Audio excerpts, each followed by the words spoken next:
پچھلے دنوں کی بات ہے، یہ فیصل آباد کے قریب چھوٹا مانا والا بڑا مشہور علاقہ ہے۔ ایک روڈ حادثہ میں ایک ٹرک ایک گاڑی بوتلوں سے بھری، روڈ حادثے میں وہاں پر اس کا نقصان ہوا، وہ کھڑی رہی وہاں پر کچھ ہی دیر کھڑی تو سامان سے بھری ہوئی گاڑی تھوڑی دیر میں ساری کی ساری خالی ہو گئی۔ بتاؤ کیا اس ملک میں کافر رہتے ہیں؟ کیا اس ملک میں غیر مسلم رہتے ہیں؟ اس ملک میں تو مسلمان ہیں، اللہ اور اللہ کے رسول صلی اللہ علیہ وسلم کو ماننے والے ہیں، لوگوں کی مال جان عزت و آبرو کا تحفظ کرنے والے ہیں۔ ہمارے تاریخ کا آئینہ تو یہ ہے، ہم نے غیروں کو تحفظ فراہم کیا ہے، اور اب حالات یہ ہیں ہمارے اپنے ہمارا تحفظ نہیں کرتے۔ دیکھ لیجئے یہ معاملات، اگر روڈ پر کسی حادثے میں پیٹرول سے بھرا ٹینک لیک ہو جائے تو ہمارے مسلمان کیا حال کرتے ہیں اس ٹینک کا، یہ آپ کو بخوبی اندازہ ہے اس بات کا۔ اگر ہمارا یہ سلسلہ رہا، اسی طرح اسی ڈگر پر ہم چلتے رہے، اسی راستے پر چلتے رہے، تو یقین کیجئے میں بڑے وثوق کے ساتھ کہہ رہا ہوں، تباہی کا دروازہ قریب ہے۔ اگر ہم چاہتے ہیں کہ ہمارے اخلاقیات بہتر ہوں، ہمارے معاملات بہتر ہوں، تو ہمیں صحابہ کرام کی زندگی سے کچھ سبق لینا چاہیے۔ یہ فقط نعروں سے، فقط بڑی بڑی محفلیں سجا لینے سے، جبہ شبہ پہن لینے سے یہ معاملات نہیں ہوتے۔ آج ہمارے ملک پاکستان اتنی کسمہ پرسی کا شکار ہو چکا ہے کہ دیکھیے ذرا، اندازہ کیجئے کہ آئے دن شہر کے باسی کس قدر اپنی جان کو اپنے ہاتھوں سے ختم کر رہے ہیں۔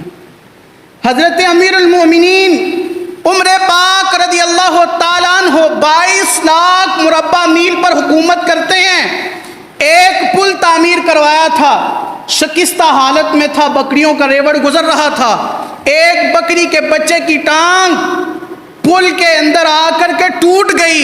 حضرت امیر المومنین رضی اللہ تعالیٰ عنہ کو پتہ چلا، ساری رات روتے رہے۔ کسی پوچھنے والے نے پوچھا امیر المومنین رونے کی وجہ کیا ہے؟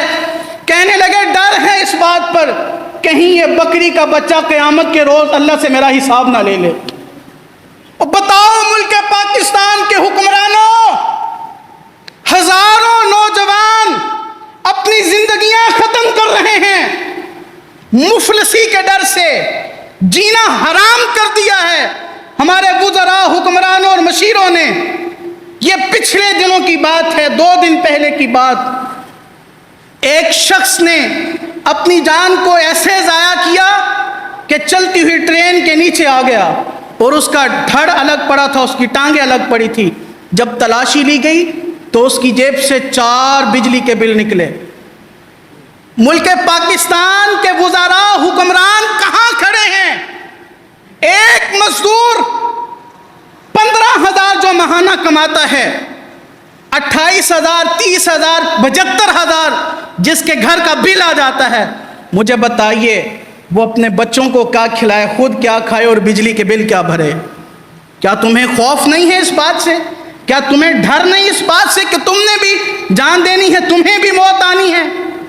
یاد رکھیے، اگر کوئی نوجوان حکومتی سلسلے میں تنگ آ کر اپنی جان کو ضائع کر رہا ہے تو میں بڑے وثوق اور دلیل سے کہہ رہا ہوں، ان حکمرانوں سے پوچھا جائے گا۔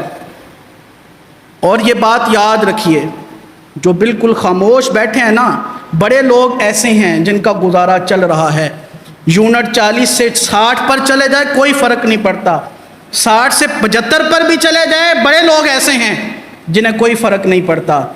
لیکن بڑے لوگ ایسے ہیں جن کی چیخیں نکل آتی ہیں، جن کے رونے آ جاتے ہیں۔ کبھی نکل کر دیکھیے تو صحیح ایسے لوگوں کو۔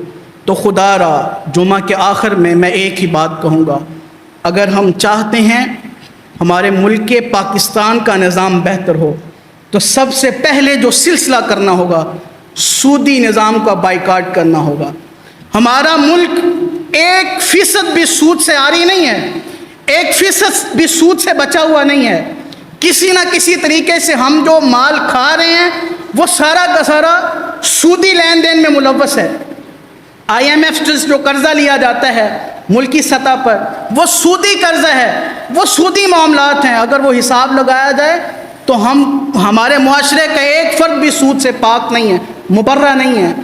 تو جب ہمارا یہ سلسلہ رہے گا تو بتائیے کیا یہ کامیابی ہمیں مل سکتی ہے؟ پھر دوسری بات, یہ جو ٹیکسز ہم پر لاگو کیے گئے ہیں, یہ ٹیکس اسلام میں مسلمانوں کے لیے نہیں ہے. کبھی سیرت طیبہ پڑھی ہوتی تو تمہیں پتہ ہوتا حکمرانوں, یہ ٹیکس ان باشندوں کے لیے ہے, ان رہنے والوں کے لیے ہیں جو اپنا ملک چھوڑ کر اسلامی ریاست میں قیام پذیر ہیں. غیر مسلم جو ہمارے ملک میں رہ رہے ہیں, جن کا تحفظ ہم نے انہیں فراہم کرنا ہے, یہ ٹیکس صرف ان کے لیے ہے. مسلمانوں کے لیے کیا ہے؟ مسلمانوں کے لیے مال کی زکوٰۃ نکالنا ہے, مسلمانوں کے لیے فصلوں کا عشر نکالنا ہے, مسلمانوں کے لیے صدقہ فطر دینا ہے. میں یہ علی اعلان اور بابانگ دہل کہہ رہا ہوں, اگر ہمارے مسلمان عشر, زکوٰۃ اور فطر ادا کرنا شروع کر دیں تو یہ چند ہی دن ہوں گے, انشاءاللہ ہمارے ملک سے ساری غربت ختم ہو جائے گی. لیکن یہ قدم کون اٹھائے, یہ بات کون کرے؟ ہمارے اوپر والے لوگ جناب وہ کانوں میں انگلیاں اور آنکھیں بند کیے بیٹھے ہوئے ہیں. یہ سلسلہ نہیں چلے گا.